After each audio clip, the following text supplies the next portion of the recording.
Hello and welcome to everyone for our latest Fika with Friends webinar. This month we're tackling SDG 8, Decent Work and Economic Growth, and we're considering how to promote sustained, inclusive and sustainable economic growth, full and productive employment and decent work for all. Welcome also to Carolyn, Pete and Ali, our business leaders and inspiration behind today. Carolyn set up CW Studio in Manchester in 2012, following a first career in theatre design. She won the 2020 Innovation Director of the Year award from the Institute of Directors Northwest, and has also won awards for her landscape projects. She co-founded Planit-IE over 20 years ago, and the company is very well known in our sector, again award-winning and probably one of the largest independent landscape, urban design and visualization practices in the UK. And this year Planet became a certified B Corporation, and we'll be hearing more about this shortly from him. Ali co-founded his marketing agency Mark Making 25 years ago, fresh out of university, and has developed the business into another award-winning company and one of Campaign's best places to work. What all three share is highly innovative management of their businesses, a strong commercial approach and a desire to act as sustainably as possible in everything they do. And I'm Romy, for those of you who don't know me. I'm the Commercial Director here at Vestra in the UK. Please add any questions you might have to the Q&A tab, and we'll also have a short poll at intervals through the presentations to gauge your views on how to bring these aspects into your own businesses. But first of all, I wonder if some of you are not sure what a B Corporation is. We assume that many people have heard of them and many people are working towards this, but maybe you're not aware of the B Corporation and it's new in every way to you. They're essentially a new kind of business that balances purpose and profit, and they're legally required to consider the impact of their decisions on their workers, customers, suppliers, community and the environment. And it's essentially a community of leaders driving a global movement of people using businesses as a force for good. And B Corps enable businesses to take action in support of the United Nations SDGs. So it's a perfect vehicle for those seeking to embed the SDGs into their business strategy, as we at Vestra have. And Planit-IE is a certified B Corp. To start us off today, Pete's going to run through their journey towards certification, and hopefully it's useful for those of you who may be considering taking on this challenge. So over to you, Pete. We all got ourselves together, like many of us used to do, to go through a bunch of stuff, 18 months ago, particularly about how we articulate those things around, our purpose and our values, and it was a day of presentations. It was a day of coming together. It was a day of idea sharing. It was a day of looking back to look forward. It was a kind of, others on this call will know sometimes being the founder's the best job in the world, and then it's the worst job in the world. And it was really to say, over to you lot. The floor's open to you. What do you think? And a day of sharing and cogitation and workshopping and really trying to get a very deep dive. The first thing we did was we put all of our younger members of staff in charge of the groups, so it wasn't a kind of, oh, here we go again, it's the directors telling us things, and so we all sat and sat in different groups and facilitated different conversations, and we got that conversation that a lot of landscape architects talk about sustainability. And someone said, well, we're landscape architects, we're inherently sustainable, we plant trees. And someone said, that's just rubbish, isn't it? That's not true on so many levels. And then they said, sustainability begins at home. And really that was the phrase that kicked off the conversation. At the same time, my co-founder, Ed Lister, had just been to the annual Do lectures down in Cardigan with David Height and listened to some amazing people talk about amazing experiences and, life-changing trauma and how you harness that. And from that kind of Do lectures moment and this kind of getting together moment, we made the decision, if you like, the sort of pledge to ourselves and to the future generations of the business and where we work.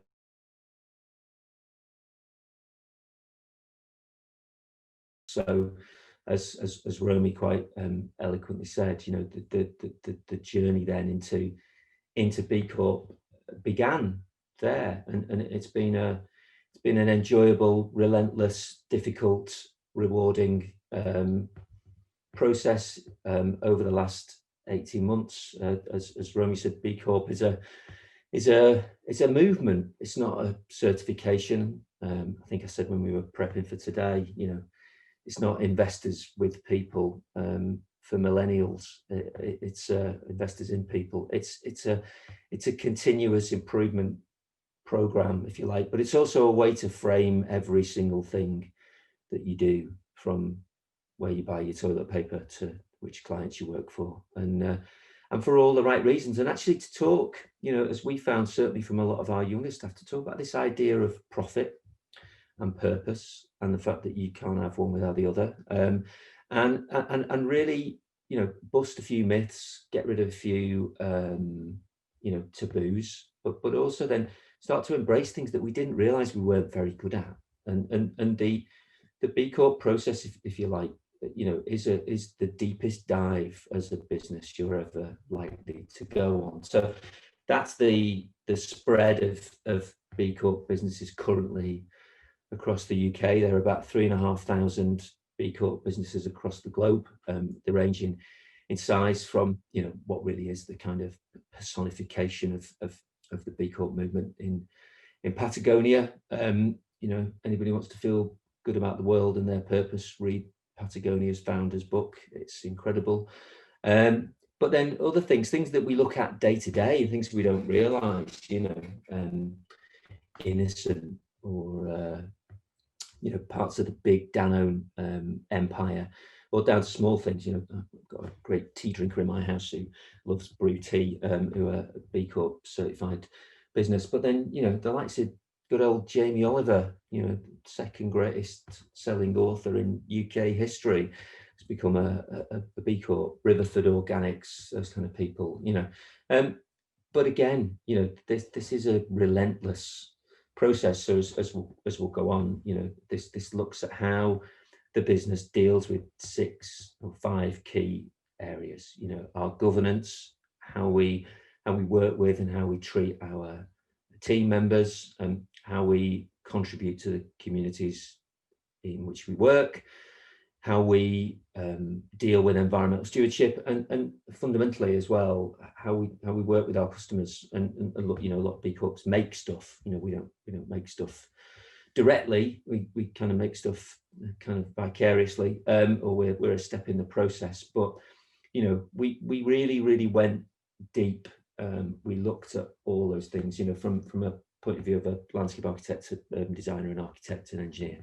You know, the environmental bit is the bit that you think about perhaps first, but actually starting to think about the impact that you have on the places you work, some of the decision-making processes with your employees. You know, you lose count of the time that people talk about flat hierarchies, and then really what they really mean is beneficial dictatorships, and genuine, you know, genuine transparency. And it's hard. It's really hard, particularly when you started a business with nothing, and you grew it into whatever size it is. You know, and it's this idea that there's a binding agent, really. And as Romy said, you know, it's that, you know, walk the walk. You know, when you talk about change, and you talk about climate adaptation, you talk about carbon zero, you talk about equality and diversity through your business, then man, you are mandated. You can't just put it on a pre-QQ. You get measured. You know, this is something that you cannot kick the can down the road. You know, I'm intrigued to know how many people start the B Corp journey and don't finish it. You know, we scrape through by the skin of our teeth, and it was hard to scrape through by the skin of your teeth. You know, I think if we recertified tomorrow, we might have 3 or 4 more marks. The whole B Corp certification process has a maximum score of 200. And to put that into perspective, I think Patagonia are around 140. 50. So they go, you know, even the greatest B Corp on the globe can't get 75% in the exam. So that's fine, you know, but what we realized was the journey is as important as the end, and actually there isn't an end. It's all about where you go next and how you build on it. So, you know, it helped us define mission statement, whatever you want to call it, our pledge to ourselves and to everybody else. We all signed it. You know, you think about things like Ovaric's key speech. You know, this is that thing. What we've also done most recently as part of our business runs a creative engagement business, and they are residents within a building in Manchester, which was the founding building of the co-op movement. And within that, they've established a hub for B Corp businesses in Greater Manchester, you know, from 1-2 person startups to fairly big established organizations that want to go on the journey from private sector to third sector to voluntary organizations, you know, and it's a place to come together. So the other thing that we've learned is, man, we've just been introduced to a brand new family, big global family, you know, conversations where you can, you know, in a way find a shortcut to speak to Jamie Oliver if you want to. But that's a really, really important thing for me is that we've seen it as an opportunity to bring everybody together. You know, I'm not of the I'm the founder, but I'm not of the generation of most of my staff now. You know, I started the business at late 20s and was the kind of, you know, supposed kind of interloper, you know, Derek Lovejoys and Gillespies and those kind of people. And all of a sudden you realize that you've become part of the establishment. And it's a great way of breaking down those sort of intergenerational biases sometimes. And so, you know, it's been a great force. It's a journey that I would encourage as many people to go on. You don't have to be big, you have to be committed.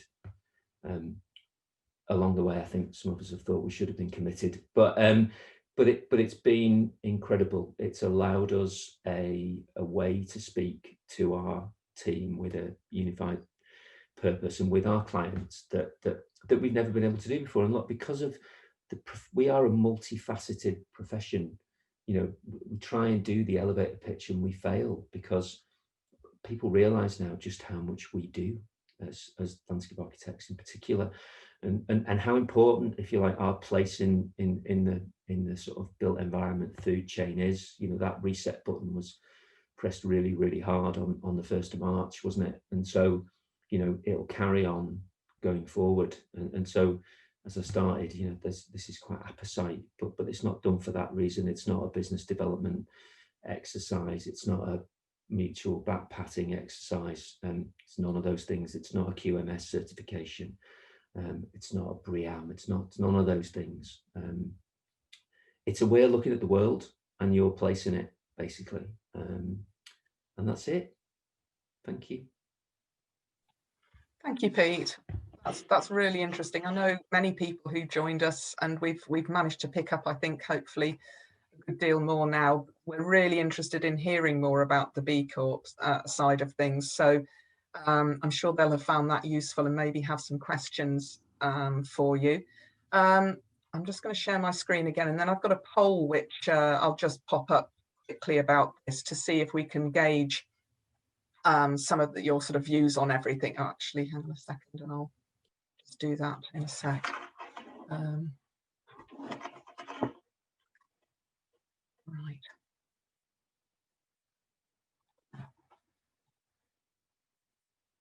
Oops.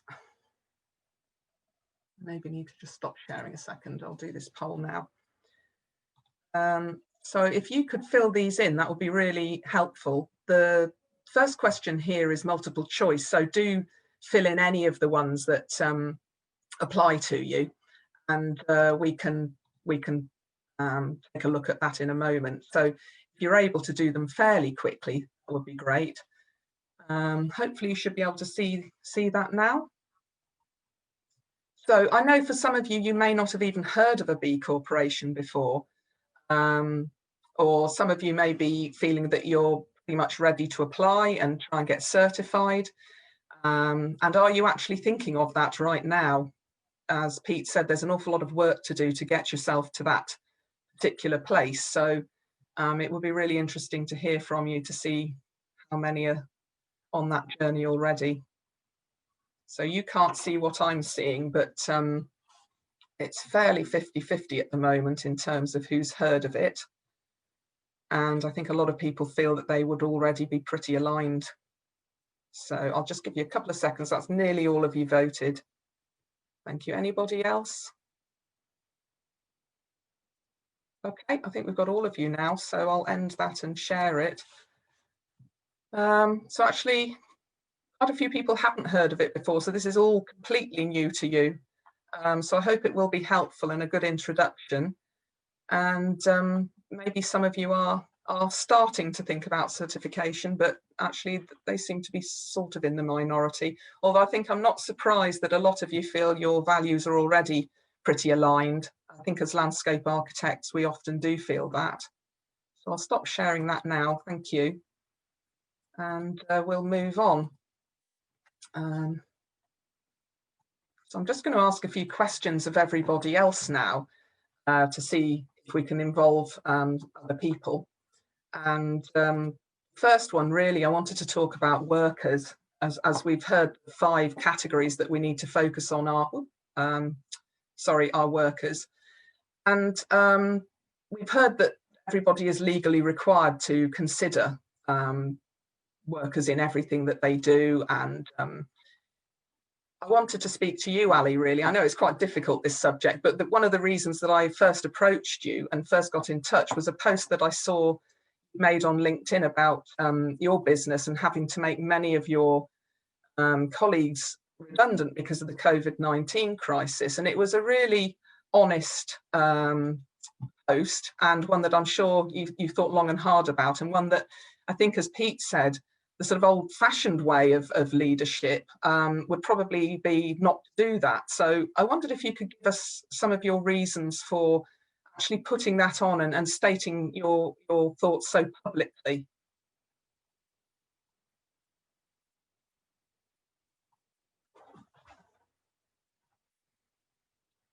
I think you might be here. Can you hear me now? Yeah, can. Thank you. Yeah, so we that post, to explain a little bit more about that, was I suppose it was almost the equivalent of an open letter that we put out on LinkedIn. We'd like so many businesses had a challenging year as a result of and our team have always been super important to us, but long story short, we got to the point where we had to make the decision to let probably about 30% of the team go. We're not a big creative agency. There's 20 of us, so that took us down to about 13. And I think the easy thing to do would have been to have informed the relevant clients and explain the situation to them. But we did talk about it at length, and we decided that we wanted to go wider than that and actually publicly acknowledge the decision we'd had to make, and do it really to show support for the wider business community, and perhaps kind of shine a light on something that might be perceived as having a stigma attached to it, being an element of shame in it, both from the perspective of a business having to do that, but also for those individuals that really talented, really strong, committed, loyal individuals who under ordinary circumstances wouldn't be losing their jobs, to show support for them as well, and acknowledge that it was through absolutely no fault of their own that we had to make that decision. So you're right. I mean, there was an element of, is this the right thing to do? Is this, would you normally do this as a commercial operation? Acknowledge a weakness, if you like. But we've always believed, you should be true to yourselves as an organisation, as individuals, and we genuinely didn't want to lose any of these particular team members. So this was another way in which we kind of could support them individually, and also send a message perhaps to a wider business community. And it was you know, the reception was overwhelmingly positive, which was great. I'm not surprised at all. I think we talk about authentic leadership a lot, and when we discussed this in advance, we all said it's just such an overused word, and actually what does it mean? So I think that kind of move is so important in showing exactly what it does mean, and that this is part of what we're talking about, you know, decent work, treating people decently and empowering them to feel differently. I think, you know, about something like redundancy, which is such an important topic at this current time. I mean, you won't be the only business at all to have had to go through that. So thank you. I think that's really important to share. And Carolyn and Pete, your ambitions, I guess, are maybe slightly different. We're talking about very different scales of business for the two of you, just purely in terms of numbers. I wonder what the most important aspects for you, for your team, and for the people you work with are. Carolyn, do you want to share your thoughts? Certainly. Thank you, Romy. Biggest ambition for our team.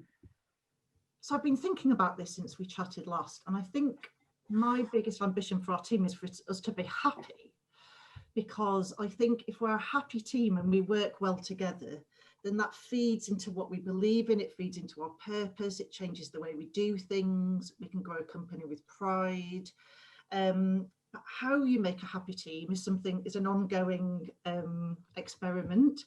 I never meant to set up a company, it all happened by accident. So I'm absolutely making it up as I go along, including how to make the team happy. Since I remember to think about it more than others. I was also thinking back, I'm just going to wander now. When I was 2, my mum told me this recently, we went to a beach and my parents had bought me my first bucket and spade. And we got there, my dad, who was very methodical, sat down with the bucket and spade, I hadn't even touched it yet, and showed me exactly, step by step, how to make a sandcastle. And it took quite a long time. And once he'd finished, apparently he'd made the perfect sandcastle. I picked up the bucket and spade, toddled off down the beach for about 200 meters, sat down on my own and did it my own way. And I think that's what I'm still trying to do now. So places I've worked, I've thought, oh, I don't like this, and I like that, and I don't want to be part of the sort of grey and black suits. I don't want to be this, I don't want to be that. I'm just going to do it my own way and follow my instinct and see if it works. The other thing is, because I grew up, I didn't grow up in the theatre. It's like saying I grew up in the circus. Because I worked in the theatre till my late 20s, it's a very different environment. So I spent my whole working time in backstage in theatres, painting sets, hanging out with actors, watching rehearsals. It was super fun the whole time. So when I got my first job at the age of 30, it was the first time I'd ever been in an office. I didn't know how to answer the phone. I was a disaster area. Didn't know how to use a photocopy or anything. But this didn't go down well. No one thought it was funny like I did. And I used to be called in almost daily to one of the director's offices and properly told off, shouted at. I was too chatty.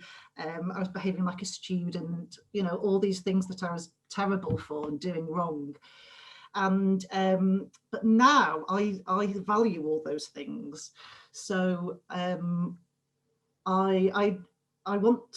want in no particular order, I'm just going to say some words now. I want to create an atmosphere for the team that is warm, fun, happy, supportive, a space to fail, somewhere where I can say, I failed, can somebody help me, in the hope that then other people can say the same. We want a place to be creative, well-being. We have a well-being fund, we do yoga, we have lots of lunches together, we laugh a lot.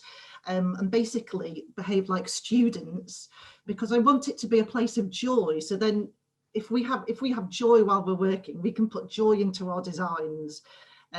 Joy can be taken out of designs by the users, and a whole sort of full circle comes by. We do great work, we make a profit, the profit then can come back into the purpose, and but we also have fun as a team in the office. And that's a very long-winded way of answering your question, Romy. No, thank you. I think it's authentic again, isn't it? We're going to keep overusing that word. I'm definitely hashtag authentic. But I think this is the true meaning of it. And Pete, how do you, I mean, do you try to bring joy into your work environment? How do you do that with a team of, I think you said you have 70 people now? Is that actually possible? Bloody hope so. Otherwise, I can't see the point getting out of bed. Whatever that Confucian saying is, show me a person who loves their job and they'll never do another day's work in their life. Yeah. That's the only rule you need to live your life by, for me. Like I've been looking back. I'm looking at the attendees, and I'm gonna put it out there. But my first ever employer, and still my very good friend, is on this call. And I think Michael Connell from BCA Landscape and others taught me a really important point, probably the same one that all our parents teach us, which is treat everybody like you want to be treated yourself. And I'd echo a lot of what Carolyn said, really, and I kind of go back to that bit in the beginning about, being the upstart and then being the establishment is never be the establishment. And it doesn't matter how big you are.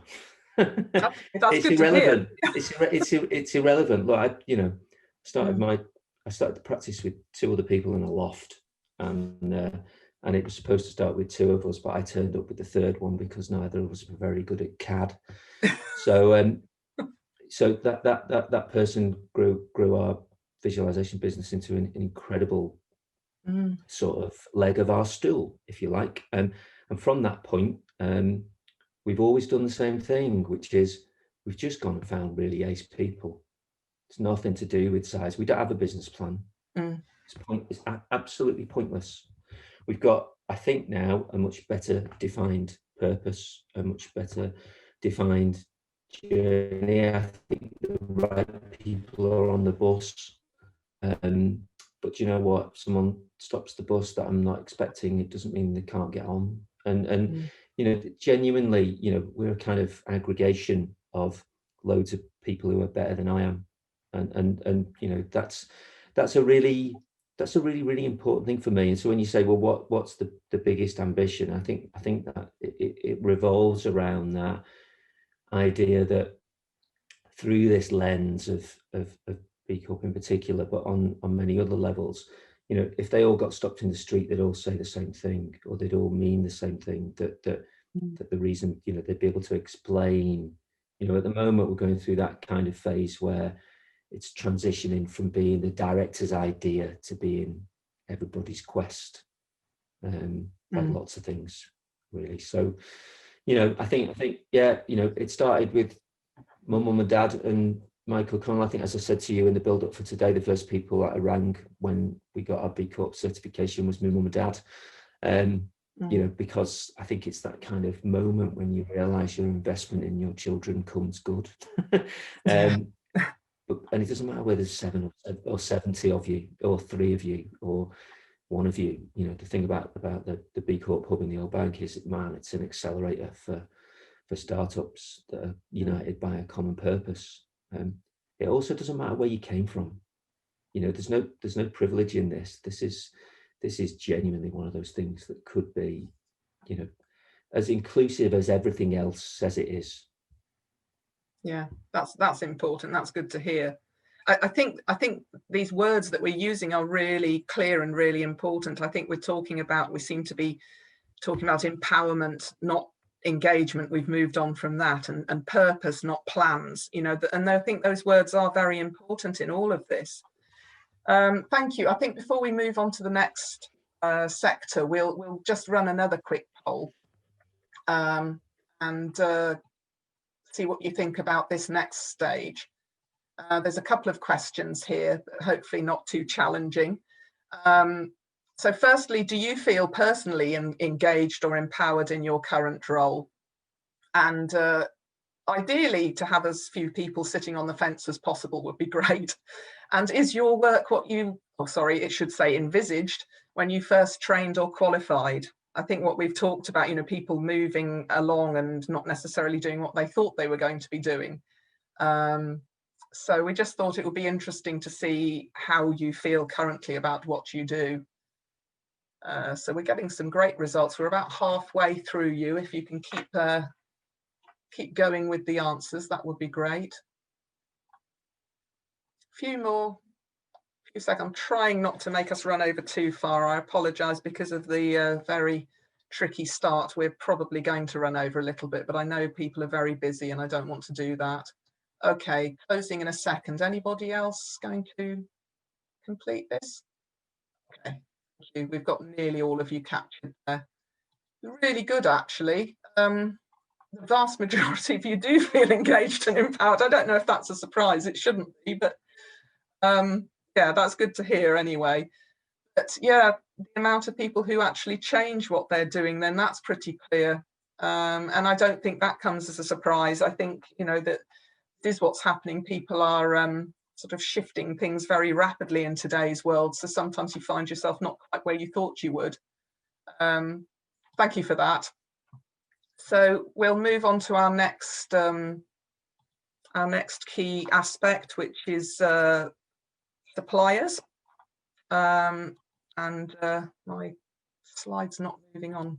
It's glitching a bit. Sorry, it won't go on to the next one. Okay, so I don't know why it's seeming to miss out the slide that I'm seeing that you can't see, which is strange. So I'll have to just skip to community for some reason. Okay, so one of the comments that Pete made when we first discussed this was that engaging with your local community is really important. And I think there are various ways in which we can all do that. And it would be interesting to hear some more about ways in which you three take up this challenge. So Carolyn, on your website and in the past, you've described yourself and your team being driven by creative collaboration and connecting people to places. How does that translate to real engagement with the communities that you design for? Yes, so we love collaboration. Again, I'm not going to talk about theatre the whole time, but theatre is such a collaborative pot of people who are all in a room together, and you'll got your little models and the actors around, and everyone builds this piece of theatre together. So I try to have as much collaboration as possible. The community consultation and the public consultation, we've been involved in some brilliant ones, and we've been involved in some awful ones. I don't think everyone takes it seriously. We're sometimes involved in consultations that happen far too late. It's a 97% finished plan, but we have to do it before planning, and you know that's not great. It's not in our value system. We're looking for clients who share the same values as us, but you know, we take projects on and we don't always know how they're going to go.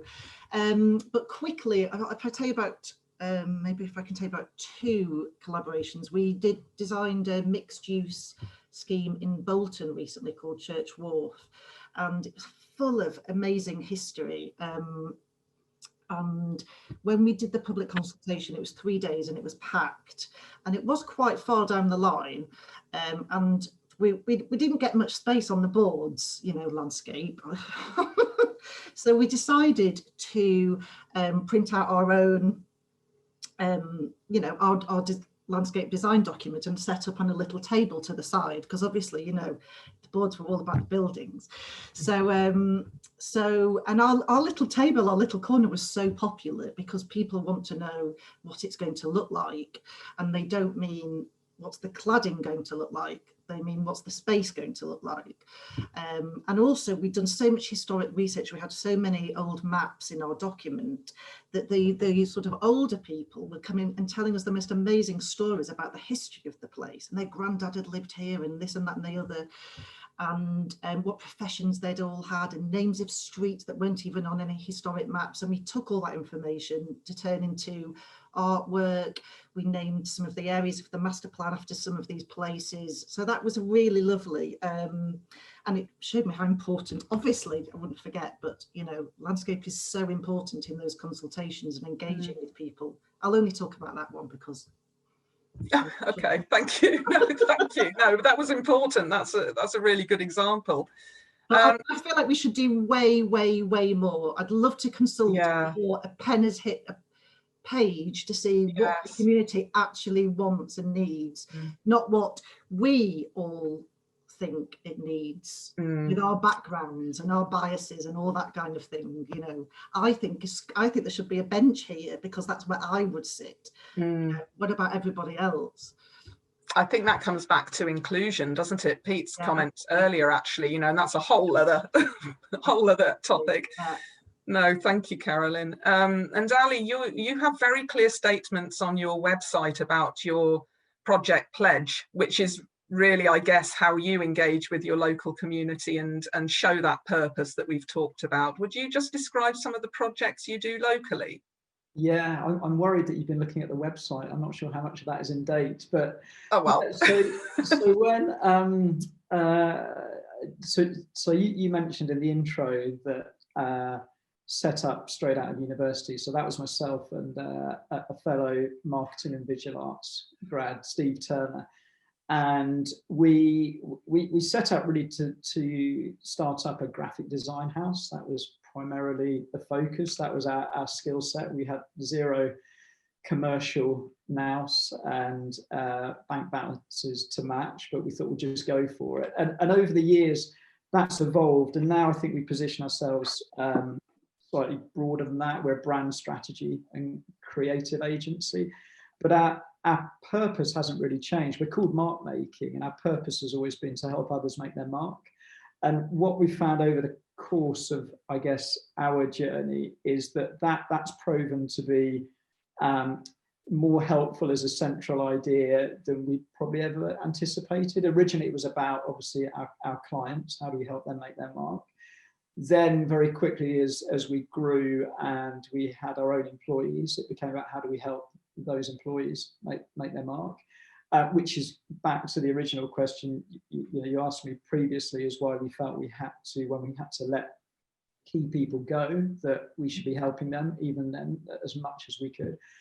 And that helping others make their mark, we use that also with the idea of Project Pledge. Was essentially, the reality is, we're not always at full capacity. So when we're not, we have expertise that's of value to organisations, individuals, causes, whatever it might be, that potentially wouldn't be able to afford it otherwise, but actually are trying to do something really good themselves.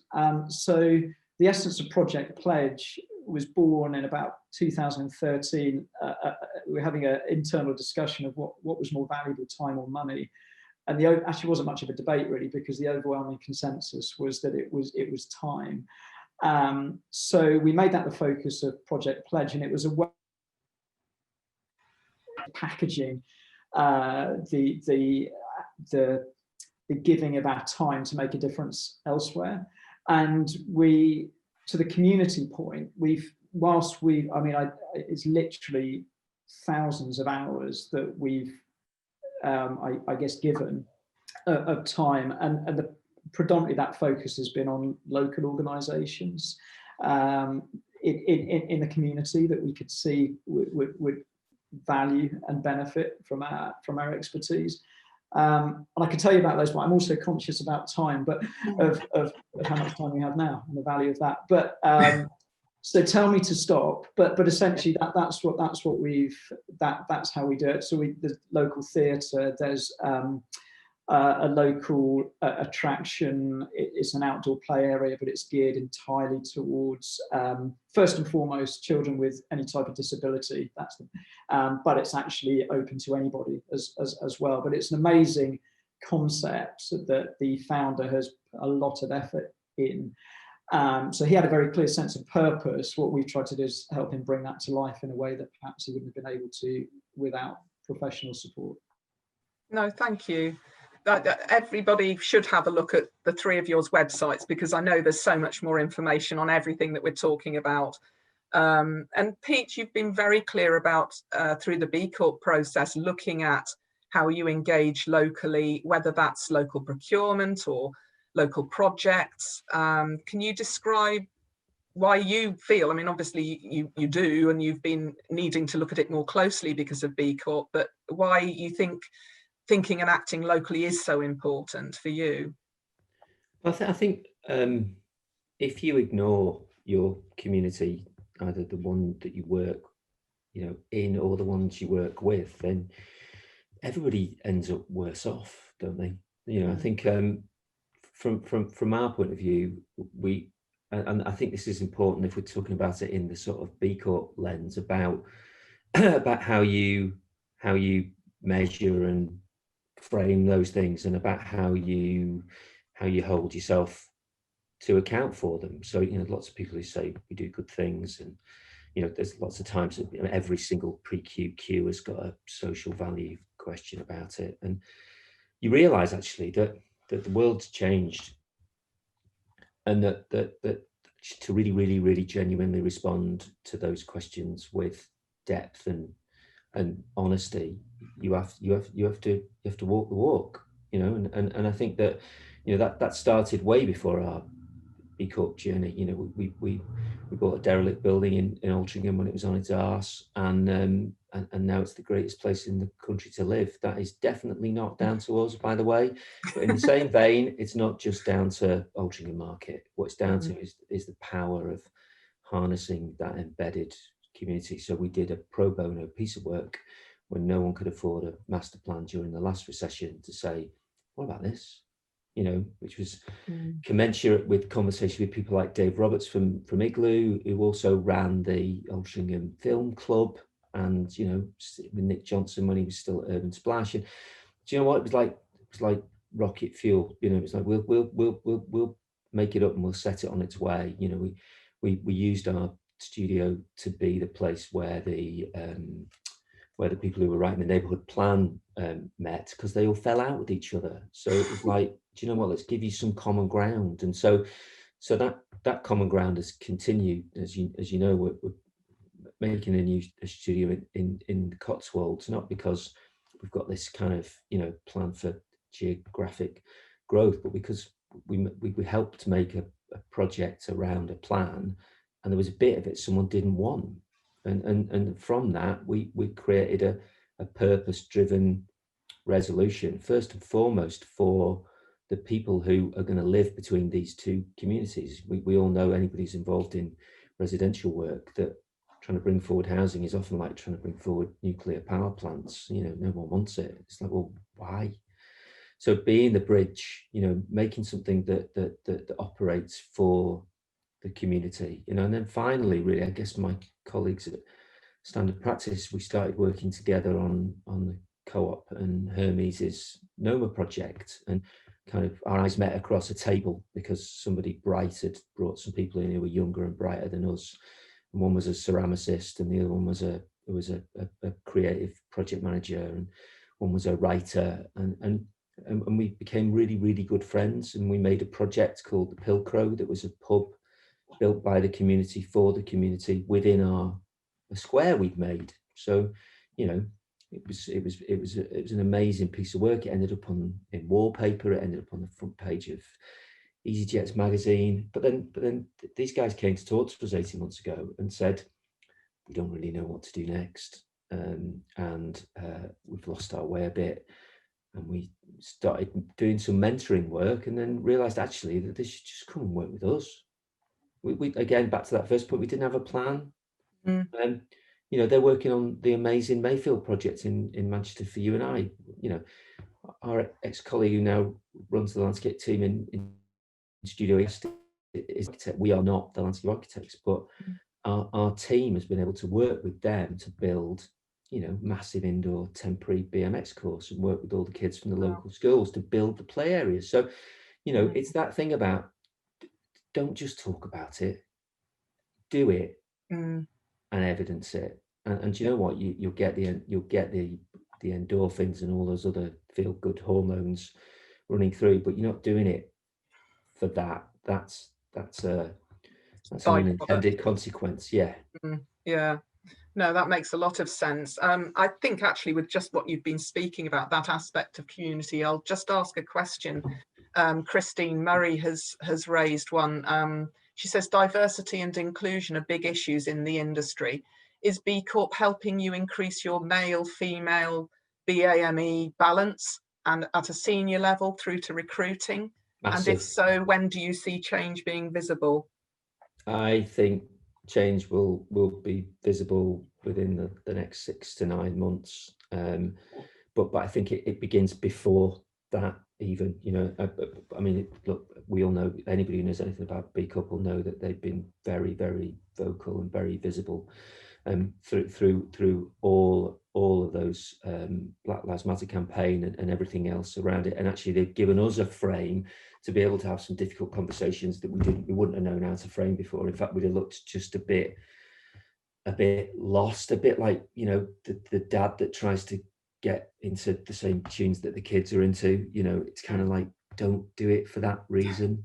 And so, you know, the great thing about the landscape profession is, you know, since the founding, we're a, you know, we've got a pay bias the wrong way, if you like. We've got a pay bias the right way, in that we're about 52-48 female male, and the profession is a mirror of that, isn't it? You know, we've got a fantastic president at the moment. You know, not that we haven't had fantastic presidents beforehand, but look, I think in a way it's part and parcel. It should be part and parcel of everyday life, of every decision you make, and all those things. And B Corp is a really key, just a way of I hate that word, but of curating a conversation, and it allows you to step into territory that you're uncomfortable with, particularly if you're a founder of a specific generation or a specific gender or a specific you know, orientation or ethnic group, is that it gets you over imposter syndrome. Oh, okay. And I think it's really, you know, that's actually what it's for. And it's working, and it's not an overnight affair. But the good thing is that is the point, actually, that it's not an overnight affair. It's a life. B Corp should be a lifetime's work, just like our practices and the projects we work on and the clients we find and the people who work for us. You know, because if it isn't, and you're just in and out to heist the cash, go and do something else. So it's continuing development, essentially. Yeah. No, thank you. I hope that answered your question, Christine. I think we'll hope to finish by past. I think that probably gives us about an hour from when we actually started. So if you can stay with us, that would be brilliant. Thank you for everyone so far. And the next poll then is on community, as we've just been talking about. And if you could answer this as quickly as you can, that would be great. Again, it's multiple choice. So just the ways in which you personally or in your practice feel that you could connect more with your community, I guess, do more for your community, and where do you see that the most likely, in which of these areas? And you can obviously pick all of them. Please don't choose other, because we've got no mechanism to find out more. I just put that in case anybody was confused by the whole thing, but I'm sure you don't need to be. So we'll give you a few minutes to complete this one as well. I think the pro bono work, we probably all do. We've probably all done at some point. I mean, I know I get asked all the time, everything from the kids' school nature area, and, you know, maybe a dipping pond, to proper urban design and all sorts of other things in between. So I'm not surprised that's a popular one. Okay, we're about halfway. If the rest of you can add, we'll move on from this. Thank you. Coming in thick and fast now. Okay, I'm going to switch it off and share with you. So I think some interesting results. I think the pro bono work I'm not surprised at all. Local businesses, I know Pete talked about, I think 66% of your procurement comes from local businesses, which I suppose should be all of our aims, for all sorts of reasons. And maybe forming a hub if you're looking at advising other practices on your sustainable knowledge, that would be a great thing to do. And again, I think local schools and mentoring and ambassador roles are absolutely key to the landscape profession particularly, so no surprise there maybe. That's good to see, thank you. So on to the final discussion point, environment. And just, I think it would be interesting to hear more about views on this, because we in the landscape profession probably all think we're doing a great job, and probably think we're in a better position than many and pat ourselves on the back for all the tree planting that we do. But I know when we talked about this earlier, Pete, you particularly felt that that wasn't enough, and it wasn't ever going to be good enough, and B Corp status has changed your practice around environmental aspects much more broadly. Can you describe a bit more of that for us? Yeah, and again, look, I'm the one who's got the easiest punctuation, but I would say that you know, those journeys all began a long way beforehand. I can see you know, Andrew Thornhill and David Finch on this call, and others. You know, our commitment, you know, really got amplified by starting working with people like Field and Clay Bradley, and you know, they're making our new studio down in the Cotswolds, and for me that point is about learning from everybody else. So you know, whether that's, you know, helping, you know, being those initial signatories in Landscape Architects Declare off the back of Architects Declare, whether it's actually being held to account by some of our team who ask those really difficult questions. My biggest bugbear, and I hope that nobody from those suppliers are on this call, of how is planting a tree by putting X cubic meters of plastic under the ground the right way to do it, when actually, you know, the people in Stockholm and Sweden have been doing it with crushed leftover aggregate for. I'm not saying one's right and one's wrong. I'm just saying that maybe we need to balance those things up. I think we've learned tools from other people as well. So measuring when your projects could become carbon neutral by changing some of your specification, you know, that's a really kind of deep thing. But then working with a lot of urban designers who go, well, that's great, but how do we do that at big scale? How do we do that when you're looking for a framework for a town or a master plan for a project? And I think it's actually, again, all those things are about looking at things holistically and being really genuine and honest that it means something to you, rather than, as you know, this isn't a kind of greenwashing process, you know, and realizing, if you like, the interconnectedness of these things. And for me, you raised it before about community. I mean, one of the biggest challenges at the moment is every city and town in the UK that's declared a climate emergency, they've all got a slightly different definition. They've all got a slightly different political interpretation, and none of them have got any officers that have got the skill sets to be able to police it. So, you know, for me, what we should be doing as well is as much about how we help everybody else learn, you know, and yeah, that might be something you can do more. The more scale you've got, it might be something to do.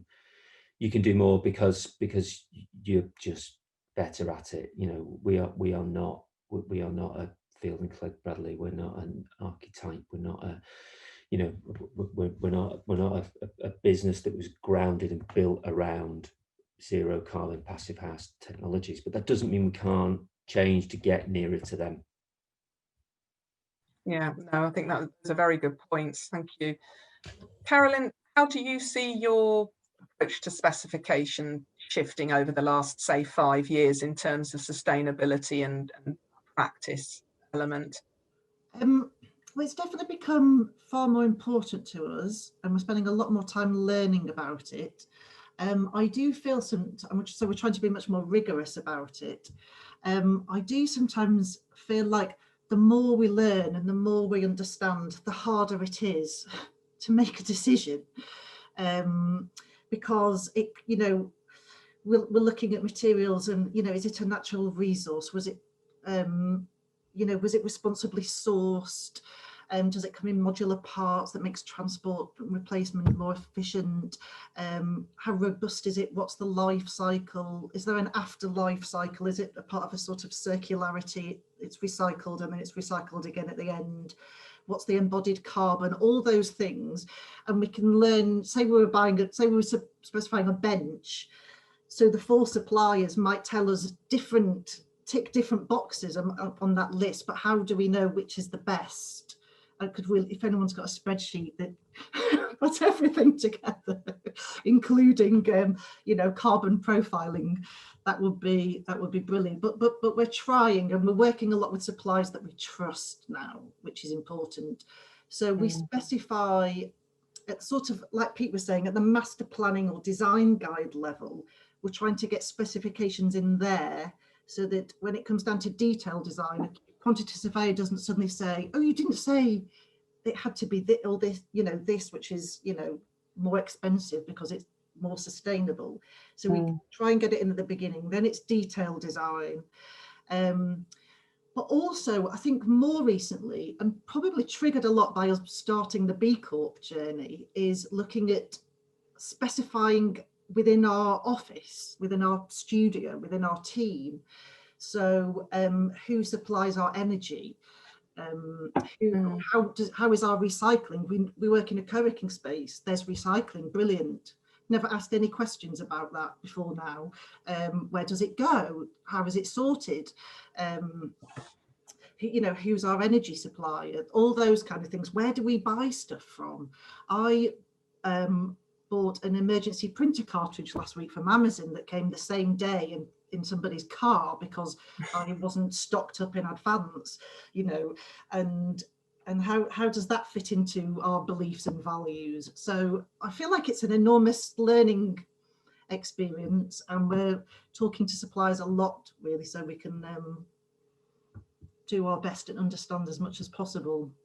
Yeah, I know the feeling. Yeah. I feel like as landscape architects, we reach into the earth, don't we? And we scrape out of the earth, and we take things out of the earth, and we change the earth, and that's quite a significant thing. So yeah, we have to be rigorous. Well, thank you, Ali. You're not doing any earth scraping or digging or anything of that, or planting things. Where's your focus in this area? How do you try and make your practice, literally practice, not, in terms of your other projects, more sustainable? Pete made a point earlier about B Corp being a serious commitment, and we started thinking about it probably 2, possibly even 3 years ago, and have yet until recently, actually probably the last month, really thought, okay, now we need to make this happen. So when I look through the different areas, workers, customers, suppliers, community, environment's probably potentially where we have the biggest challenge. But I mean, in recent times, we've done a lot. Again, to Pete's point about sustainability begins at home. I think in terms of getting our house in order as an agency, looking at the simple things, the types of things Carolyn just referenced. So we've undergone, it's an old building, we've done a lot of refurbishment to improve insulation, etc. We've changed the lighting, we've changed energy suppliers, we're looking at switching banks. So there's got new toilet roll. So there are lots of things that we're doing in that area. The next stage for us is the supply chain, again, as Carolyn mentioned, and given what we do, we use a lot of paper, and actually a lot of our clients have print-based projects. There is I suspect they're up there with Patagonia in terms of their school. There's a printer called Cotswolds in Oxford who have managed actually they've gone beyond carbon neutral. They're now carbon net positive, which for a printer is absolutely phenomenal, and they're all over this stuff. So we will recommend printers like them to our clients. The challenge comes is that there are still lots of our clients who just aren't prepared to pay for the extra cost of that. But if you can tell a story which is around, well, here's an opportunity to promote your own environmental credentials, you can be saying we're only using a net positive printer.